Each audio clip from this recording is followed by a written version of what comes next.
Hello everyone and welcome to this new video about level design.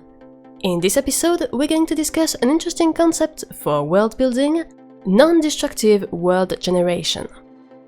So in some previous episodes of the series we've talked about creating game scenes using numbers and algorithms to have the computer automatically create an endless number of levels.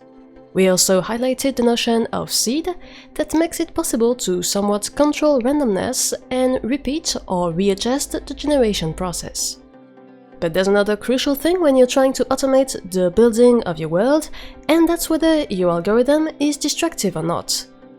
It might sound surprising to talk about destruction when you're referring to world building, but here we're actually talking about the tools themselves, and more precisely to which extent they allow for quick re-edits and tweaks.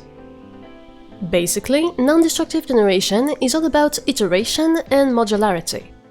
As explained by Manesh Mistry from Us2Games at this Unite 2022 conference, who used this kind of technique for the open world game Alba, non-destructive world generation focuses on flexibility and adaptability. The point is to try and separate the different creation steps so that you can isolate, reuse, copy-paste and remix all of those little patches to your liking, rather than constantly overwriting the previous steps. Typically, if you think about Unity's terrain tool, it's an example of a destructive world generation tool. Just like a 2D painting, every brushstroke you add on your terrain is put on top of the others, and you sort of blend it with the rest of the previous steps into a final result.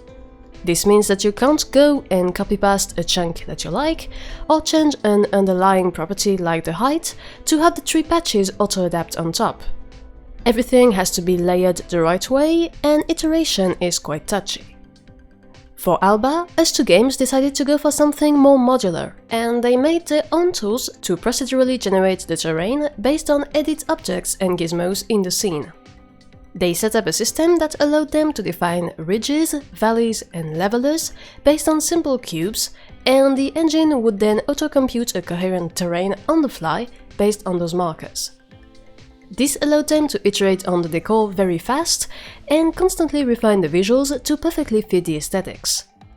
They also extended the system to roads and foliage so as to manually author the best curves for the pathways and precisely define the vegetation areas on the terrain, still with basic handles and cubes. The tool was even able to auto-pick the best color for the ground based on the slope and the surroundings, and thus create logical and consistent zones depending on the height or the shape of the terrain. This example shows that non-destructive world generation is a great concept that can be extremely valuable for designers, because it allows for numerous quick retakes and it encourages trial and error. It's a good tool for explorative design, and it can lead to unexpected pleasant surprises by allowing for unpredictable mixes. It is also important to note that non-destructive generation should usually be deterministic.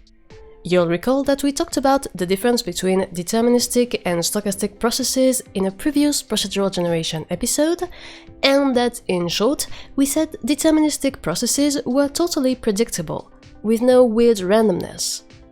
For terrain building, that's interesting because it means that you can try something and then revert back to your previous idea if you don't like the new result.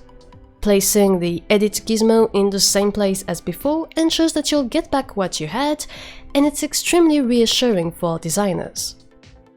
Typically with Alba, the devs made a system that allows creators to hand-author terrain features and interest points, and then calculates a fully verified and logical terrain in a reliable way, with a complete control over the visuals both at a global and a local scale. So you could always remove the terrain from the scene and rebake everything, and you'd get the exact same terrain as before without any nasty surprises. By the way, non-destructive pipelines don't apply just to terrains and scenes. If you've ever worked with Blender's modifiers, then you've actually experienced the power of non-destructive creation for meshes. Because we can toggle and rearrange those modifiers on our object, Blender essentially offers us a non-destructive modular workflow where each step can be separated from the rest to tweak just this specific stage, while still seeing the impact of this step on the final mix. To sum up, non-destructive generation may be scary at first, because there's a discrepancy between the simplicity of the tools you manipulate and the end result, and because changing the parameters of one stage of the creation can have a huge influence on the final result. But it's also a very neat technique for precise authoring and iterative refinement, and as long as it's deterministic, it provides a safe and robust pipeline for designers. And with all that said, that's it for today. I hope you enjoyed this quick tutorial about level design and world generation, and that you've now got a better idea of what a non-destructive workflow is. If you did, feel free to like the video and subscribe to the channel. And of course, don't hesitate to leave a comment with your own ideas for future level design tutorials. As always, thanks a lot for watching, and take care.